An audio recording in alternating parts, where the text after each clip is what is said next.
Hey guys, Bill here. Have you ever thought about what makes you move? We can move because we have these things called joints. And if we didn't, our body would be really stiff, like this.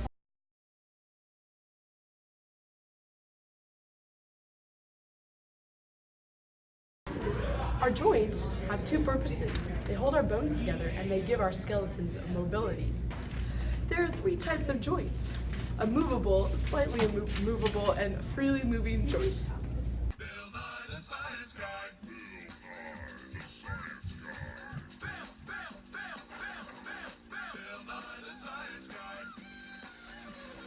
Science rules.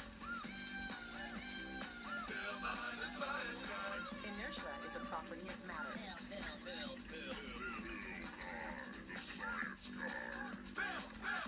T minus 7 seconds. Joints! We have a lot of different types of joints in our body, but there are three to be exact. Now, the first kind, fibrous, those are immovable.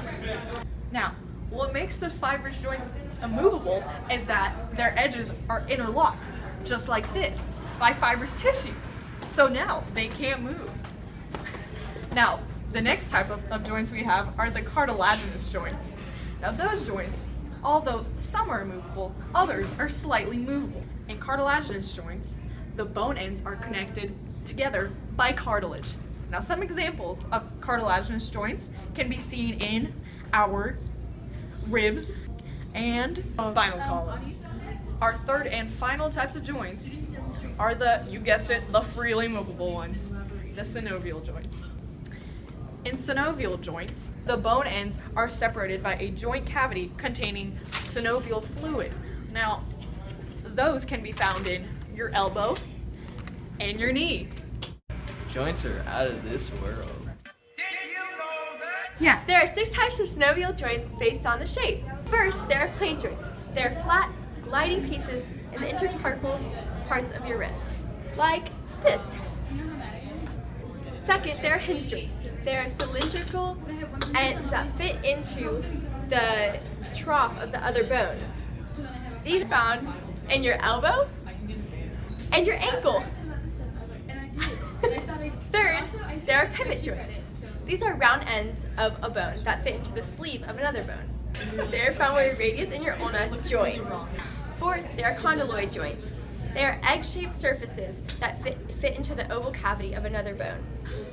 These are found in your knuckle joints. Fifth, there are the saddle joints. Each surface has a convex and concave side. So when you twiddle your thumbs, you are using your saddle joints. Sixth, there are the ball and socket joints. Everybody knows that your shoulder is a ball and socket joint, but also your hip is too. This is where the spherical end of one bone fits into the round socket of another bone, like this. Did you get all that?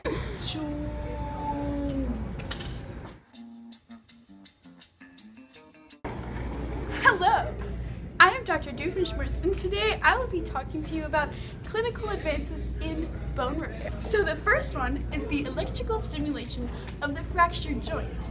This works in large bones. What they do is they deposit the electrical charge in negatively charged areas, and then it goes to positive charging areas, and they're not really sure how it works, but it does some cool funky stuff, and then all of a sudden, it's fixed.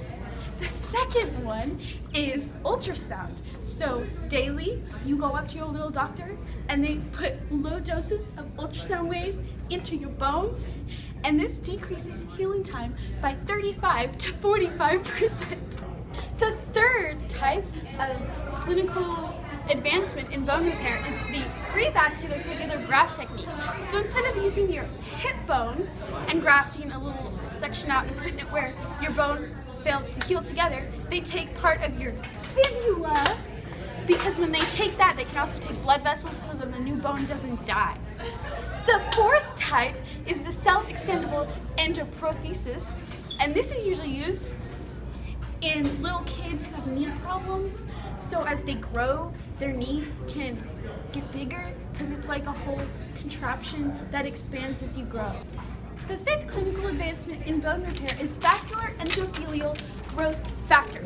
So this is a protein that stimulates the growth of blood vessels, which helps your bones repair all better. And now, the sixth thing, which I am not a doctor expert on, is bone substitutes. So I'm going to use these little notes that my doctor friends faxed over to me. Okay, so the first one is where you get crushed bones from a human cadaver, and you mix them together with water and put the paste in a little place where your bones heal together, and it'll like get them stuck. The second one is Proosteon, and they get this from coral. It fixes the problems that the living cells might be rejected when they get the coral. They kill all the living cells, and yeah, just put it in your bones. And they use this bone substitute. The third one is ceramic bone substitutes. So that's where they use ceramic materials, and they usually use it in your skull because it's soft and not very strong. The fourth and last type of bone substitute is the Nordion SRS bone cement, which is really good and it works really well, but they can only use it in long bones. Well, at the end of long bones, so they'd be like, all right down here, or right up here, or right down here, because those are all long bones. And it's kind of like an internal cast. Dr. Doofenshmirtz, and that's your bones. Joints! Consider the phone. Oh, hey, didn't see you there. You know, every time we run or jog or dance or do anything, we're using our joints. But what happens if we damage those joints or they get diseases? Let's find out. Unfortunately, a lot of things can go wrong with your joints. Like if you dislocate a joint or if you get a sprain, when your ligaments or your tendons get too overstretched or damaged. Or there's also this thing called bursitis, where the synovial membrane, which holds the synovial fluid that helps your freely moving joints move, if that gets too inflamed or thickens too much, you have to get it removed because it's really painful to move your joints. But the most painful and number one crippling disease in America is called arthritis. Arthritis is made up of two roots, arth meaning joint and itis meaning swelling. There are over 100 different types of arthritis. Some of them, called acute forms of arthritis, can be treated with antibiotics. But there are other forms called chronic arthritis, and that means that you can't be cured. There are three main types of chronic arthritis. The first one is called osteoarthritis, and it's the most common type. What happens is the cartilage, it kind of breaks down and wears away, and so then more extra bone tissue grows and causes these things called bone spurs. Makes your joints get bigger and swell, and you can even hear crunching noises sometimes. It's usually found in your fingers and your lower parts of your spine, and also even your knees and your hips. The second chronic type of arthritis is called rheumatoid arthritis. And this is an autoimmune disease where your own body is attacking your body tissues. That sounds pretty scary, right? Well, don't worry just yet. It only really happens in people ages 40 to 50. And it happens in 3 times more women than it does men. Your synovial membrane gets really swollen, and your white blood cells go and they send out chemicals, which forms this thing called pannus, which is an abnormal tissue that erodes the cartilage in your joint. This then causes scar tissue to form. Your scar tissue will ossify or become hard, and this causes ankylosis, or the abnormal formation of bone, which means you can't move your joints. This usually happens in your fingers, your wrists, and even your elbows, also your ankles and your feet. The third type is called gouty arthritis, and this can usually be seen in people of ages 30 and mostly in men. That there's this buildup of uric acid, which is usually excreted by the body, and it builds up in your blood, and then it'll deposit itself into one joint, and it's usually your big toe. Then they can even make the bones fuse together. Most of the symptoms of osteoarthritis can be controlled by taking an aspirin, doing some moderate activity to keep the joints active, and resting them when they get a little bit too painful. For rheumatoid arthritis, there's a plethora of drug therapies that are being used to try to treat it. but exercise is also recommended to keep those joints active.